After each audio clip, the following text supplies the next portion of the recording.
Welcome to the Think React Lead podcast. My name is Dom Faussette, executive coach and leadership speaker. Thank you very much for attending today's episode. And we're going to talk about vision success and vision success as it relates to where it is you want to go and how you're going to get there, whether it's vision or whether it's your dream. See, last week we talked about the evidence that you have that your vision is actually yours. And this week we're going to talk about, is my vision my truth? For those of you that are new to this program, the Think React Lead podcast, I can be followed. Again, my name is Dom Faussette on Instagram at Think React Lead and at Dom Faussette, Twitter at Think React Lead, and Facebook at Dom Faussette. Also on YouTube at Think React Lead. Is my vision my truth? Before I go any further, recently, I had a buddy of mine pass away. I'm a motorcycle rider. Me and my wife ride Ducatis, and most of my buddies do as well. And speed got the best of them. What do you do when life punches you in the face and you don't feel like moving? You don't feel like getting out of your bed. You don't feel like going to work. For those of you that are parents, there's going to be times where life will punch you in the face and you might not feel like parenting. How do you move forward? One of the things that I've learned that I didn't know how to do was hurt. Yes, hurting comes naturally when there's adversity in our lives, right? Whether it's a passing of a loved one, whether it's a breakup, foreclosure, bankruptcy, and the list goes on. But we're not going to continue down that path. But what do you do when hurting comes natural, but learning how to actually do it does not? I didn't have the answer for that. And I'm not talking about getting over the hurt, right? I'm talking about simply knowing how to hurt. I'm an ex-cop, prior military, and those career fields, not for everybody, but caused me to not acknowledge certain hurts in my life until years down the road. But this time, I made it a point to be okay with feeling sad. See, for me and the way I was raised, you just kind of move forward and you push on, you adapt and overcome. But this was something that I really couldn't adapt to. And how many of you have dealt with things that, you can't really, or you haven't adapted to, and overcoming isn't an option for you in the moment? So what I told myself was, I'm going to be sad when the feeling hits. If I needed to cry, I would, no matter where I was. And that actually helped me. It helped me move past the incident that took place on September 2nd. And it helped me to be in a position to comfort those that were, or other people that were close to him as well, i.e. my wife and our friends, his fiance. So I'm bringing that up because it's relevant in my life. And I know I'm not the only one that has dealt or is dealing with adversity in their life, as I have to continue to either do this podcast or be a husband or be a father. For some of us, be employees, or some of us leading our teams at work.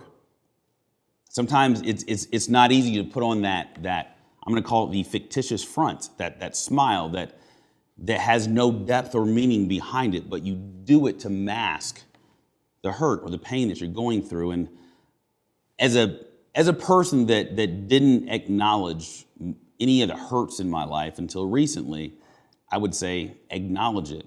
Be okay with being sad. And be okay with sharing it with others. That was the hardest thing for me to do, was to share with friends and family that, I'm not really feeling it today. And then their responses were encouraging, to say the least. So I bring this up because, again, it's relevant in my life. And I know I'm not the only one to dealing with hurt or adversity in our lives, but still has to move on. We're going to continue on to, is my vision my truth? And you're going to see my eyes overt, as I stated before, to my iPad, because I want to make sure the notes that I took to prepare for this podcast, like you get the full gist of what's being said. Are you depending on factors within your control to achieve your vision. There's a quote by Rudy Rudiger, and it goes, "Reality is the enemy of fantasies, but not of dreams." So I ask you this, how many of you have actually taken inventory of a vision that you have or a dream that you have? And maybe have you written them down? Because many of us have wonderful ideas. I've had several, but there's several ideas that we don't write down. There's multiple reasons as to why, but if you're not writing them down, because I believe that's the first step, it's not going to become evident in your life.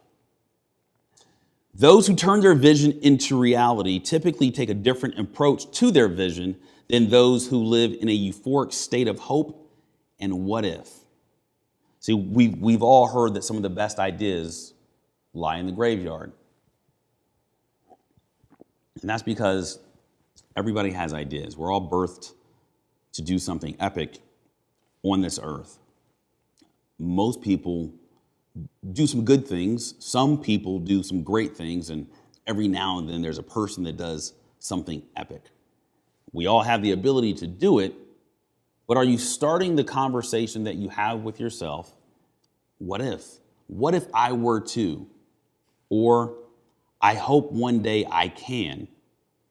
Those are two phrases that I would suggest that you remove from your mental vocabulary or your thought process. See, many of us don't verbalize these things because we know better, but we still have the self-talk. What if we look up in the air and we look off into the distance and think to ourselves, what if I quit my job to follow my passion? Or what if I were to take $20,000 out of my 401k to follow my passion? Or I hope to one day, as a 15-year-old kid, I hope to one day own a Lamborghini. I don't own one now. I'm sure I will one day, but that's because as a 15-year-old child, that's what I wanted. But it's not a hope. There's work that goes to attaining your vision and grabbing it by its horns and just enjoying the journey. Let's use some examples. Visionaries versus, let's say, vision producers, right? A visionary relies on luck, whereas a producer simply relies on discipline. Like I used to say to myself, man, it'd be cool to do A, B, or C. Well, now I say, okay, these are the things, and I write them down that I need to accomplish in order for me to do what's on my vision board or my dream board. Visionaries focus on the destination.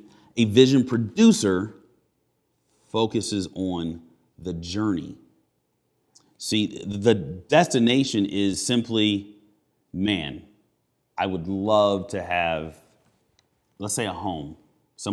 Say you want a 5,000 square foot home. If you're anything like my dad, you probably want a studio apartment with an 18-car garage. Whatever, and their field. Whatever that vision is, that destination is, we get caught up in this euphoric world of, it'd be cool to own, some property up north, or to go play Major League Baseball, or to go skydiving, or to be a doctor.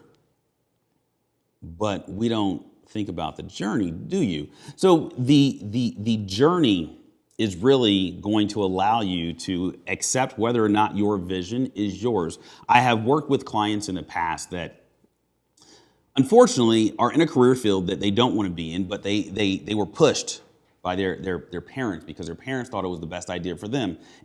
And albeit they had good intentions for the most part, but what happens when your mom or dad wants you to become a doctor, and you become a doctor, and then 5 years into your practice, you're not passionate about it anymore. See, that's the destination. That vision isn't your truth. It was somebody else's truth.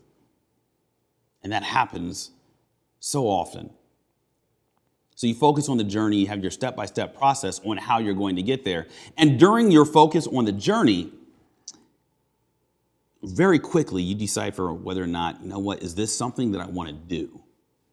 Is this something that I have in me to even accomplish? See, visionaries cultivate unhealthy expectations, whereas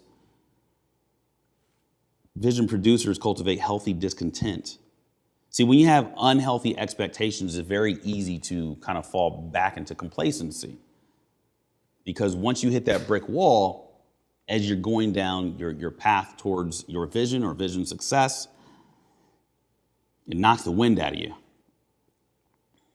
Which that punch in the face limits your ability to be able to get back up because the vision isn't yours. But when it's yours, you know you're going to hit that brick wall, but you prepare yourself prior to hitting that wall.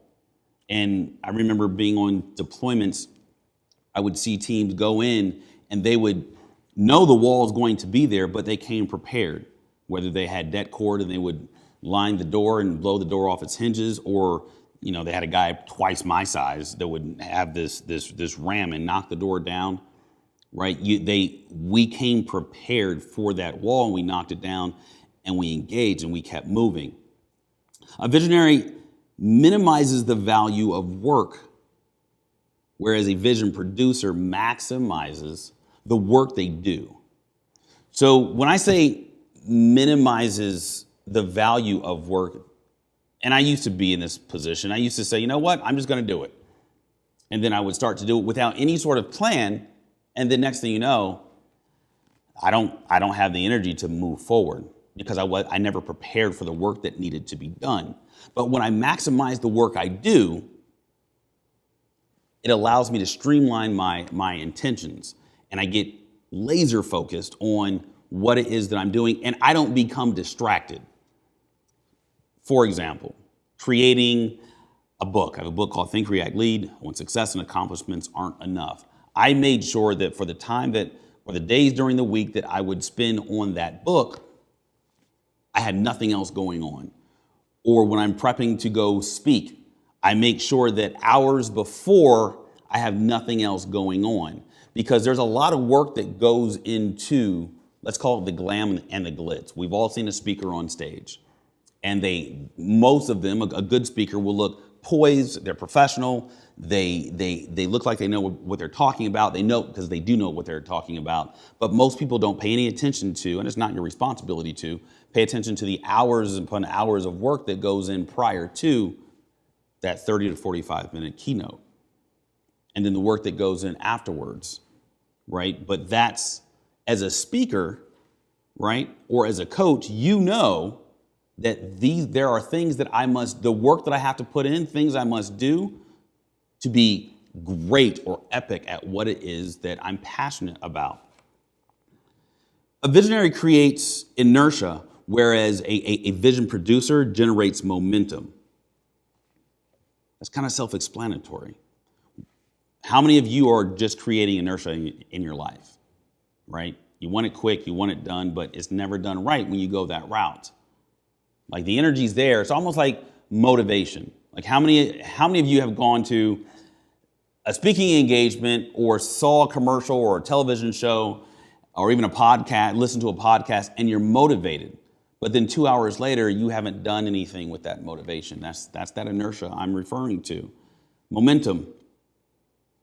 So most of us have watched the Westerns and on television, maybe back in the day when we were kids, and in every Western, there seems to be a steam engine, a locomotive. And the momentum that it creates, if you see all the work that goes into just getting that locomotive just to go to 20 miles an hour, there's a lot of coal, there's a lot of, there's a lot of work, there's a lot of moving parts, and it's extremely slow. So slow that literally you could walk faster than that train as it's getting started. But you let that locomotive get 5 miles down the track, you couldn't keep up. But from the starting point to 5 miles out, there's a lot of work that goes into play. Now, apply that to your vision, or even your career, or even your relationship, right? There's a lot of work that you have to continue to do to keep the momentum going, right? Just like that locomotive reference.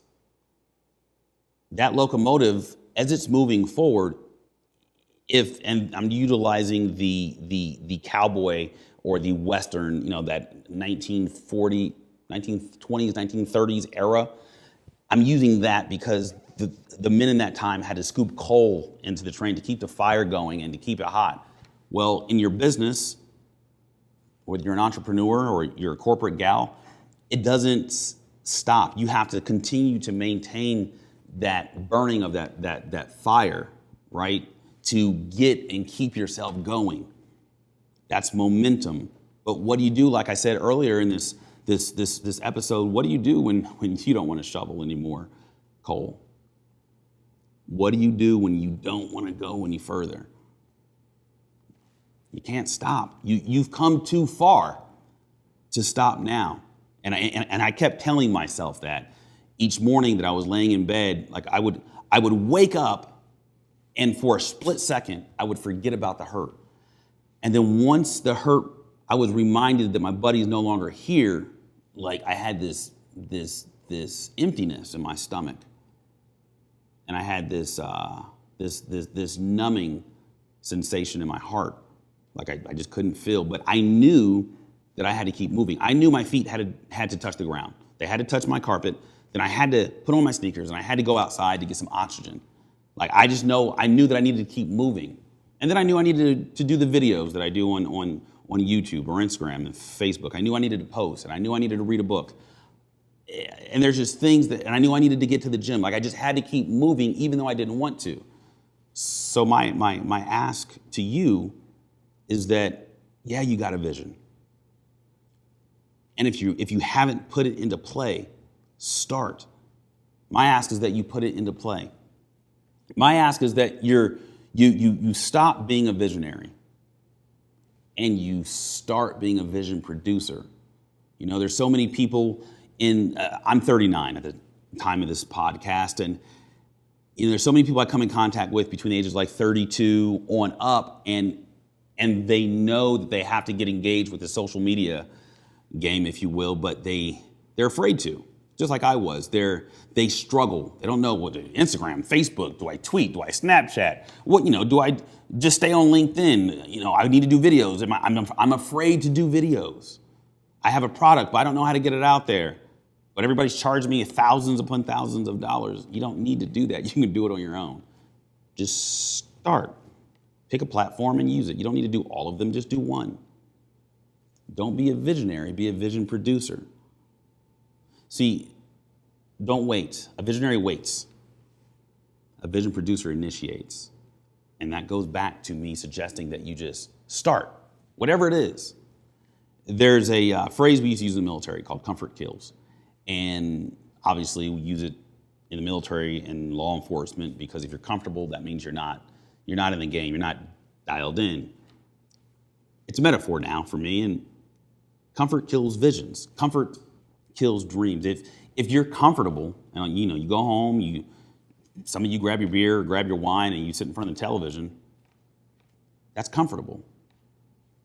And I'm not knocking you if that's what you do, but if what you're currently doing when you leave your office or when you have free time, if it's not in direct alignment with where it is you want to go in life, maybe you should not do it.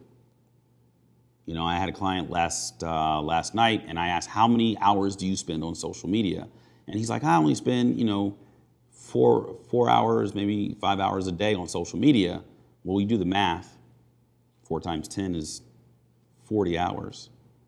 So 120 hours a month on social media, he's not making any money from it. And he never looked at it that way.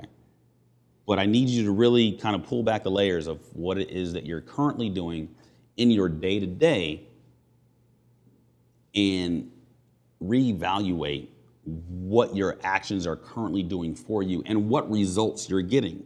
Because your results are a direct reference to what it is you were doing to get the results that you have. So again, my ask of you is that you really start pulling back the layers into your actions and writing down what it is that you feel destined to do. And once you start writing those things down, continue to listen to this podcast.